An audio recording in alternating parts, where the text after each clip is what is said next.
Justice Lafoy, ladies and gentlemen of the Assembly, thank you very much for the Assembly's invitation. It's a privilege to have this opportunity to contribute to your very important deliberations. I'm particularly grateful for this invitation, having taken an interest in these issues for many years, writing from a philosophical perspective both on the woman's rights and guardianship of her baby, and on the status of the fetus in sickness and health, which is the topic we are now addressing. Let me begin with 3 questions I think we should be asking. Questions not in the first place about the fetus or unborn child as such, but simply about ourselves. These questions relate to our own moral status and or existence and begin with what, when, and how. The first question is perhaps the most fundamental. What am I? What kind of being and individual? The second question follows closely from it. When did I begin as that individual being? And the third question, on which we will mostly focus, follows from the first 2. How is it right to treat me as that individual being at my very earliest stages? To begin with the first question, what I am is surely a human animal, a living bodily being or organism. By saying that, I do not mean to say that human beings lack any kind of spiritual dimension. Rather, I simply want to stress the embodied nature of the unified beings we are throughout our lives. We are bodily beings, not disembodied ghosts. I am my living body, and my living body is me. Moreover, I am not just alive, but a member of one very special kind of living being, a thinking, choice-making, rational human kind of being. Because I am a human being, I should be able to think and choose when awake and mature enough to do so. I am that kind of being whether or not I am actually thinking or able to think rationally as things are now. Just as a canary is a flying kind of animal, so a human is a thinking kind of animal, even if some canaries are too young or sick to fly, and some humans are too young or sick to think. Mental capacities and thoughts come and go, but I exist before I have thoughts, in between my thoughts, and while I am too sick to have thoughts at all. Thoughts and feelings come and go, but the living human being who has or ought to have thoughts and feelings, when awake and old enough to do so, will persist throughout. Eventually, I'm likely to lose my mental faculties, whether just before I die or sometime before that. But there is and always was much more to me than my level of mental awareness at any one time. As with other animals, the question of when we begin as human beings is not a moral but a scientific question on which human embryologists largely agree. We begin at fertilisation, or at least that is true of the vast majority of us who are not twins or clones. Fertilisation combines 2 living parts, sperm and ovum, to form a new living organism, a living human whole that survives many changes of size and shape, but is soon recognisable as a smaller version of ourselves, though with some features we have lost, like the umbilical cord, amniotic sac and placenta. Again, such changes are normal. Many living beings look different at different stages of their lives. A chick embryo looks different from an adult bird. However, it is not a potential bird, but an actual bird, albeit a very young one. In the same way, a human embryo or fetus, or indeed a baby just delivered, is not a potential human, but an actual human in its younger stages.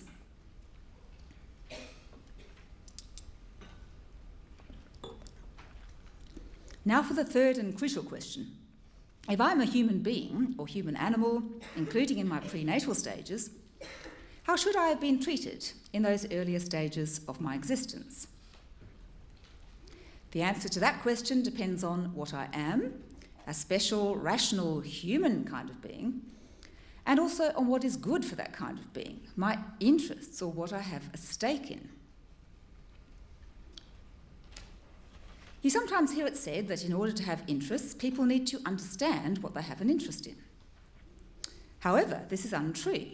Having an interest in something and taking an interest in something are 2 quite different things. I have an objective interest in taking enough vitamins, even if I take no interest in that at all.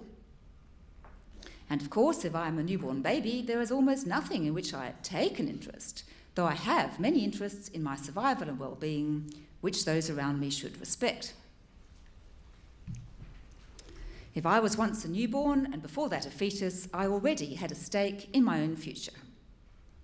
Any baby, born or unborn, has objective interests in her own future life. Interests of a kind no less real for the fact she cannot yet assert or understand them. All human beings have full human status and basic human rights, in that all human beings have an important stake in their own future as beings of the special, rational kind of being they are. Morally speaking, there is no such thing as a subhuman human or a human non-person. Rather, human beings are equal in their basic interests and in their basic human rights and status. To say that human beings are equal in their basic interests in their own well-being does not mean these interests can or should be promoted on every possible occasion. What it does mean is that everyone's interests must be respected and not unfairly attacked or impinged on. We can't always save everyone we would like to save, but that does not entitle us to attack or assault an innocent person to try to benefit ourselves or someone else. To give just one example, if we cannot save a dying person in hospital, that does not mean we may lethally harvest his organs while he is alive, to use them to treat some other patient.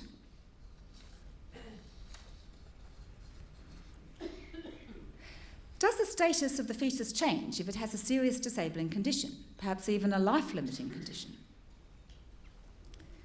Very sadly, fetuses can be found to be terminally ill, just like born children or adults. That does not, however, affect the status and basic rights of either the born or the unborn human being. Babies in the Sudan do not lose their human rights just because they may be doomed to die. Nor does your elderly father lose his human rights when he becomes terminally ill. Certainly it would be wrong to take his life, even if he is now unconscious or semi-conscious, just because he will die in the coming months and you find it very distressing to wait for that, whether because you are afraid of his possible suffering or your own. After all, even those who believe in euthanasia do not normally call for patients to be euthanized without their having asked for it or as yet experienced any suffering at all. In fact, the sheer presence of a human being has value. Each of us is valuable not just for what we do, but for what we are. And our basic rights are affected neither by a terminal prognosis nor by relatives' wish to end our lives, a wish born perhaps out of fear, despair, misinformation, and lack of positive support. Distressed family members, including parents of a terminally ill baby, need real and life-affirming support from others, perhaps especially others who have been there themselves. They do not need to have the life of their child or elderly relative taken by a doctor, leaving them perhaps with extremely traumatic memories and feelings of guilt, remorse, and/or regret.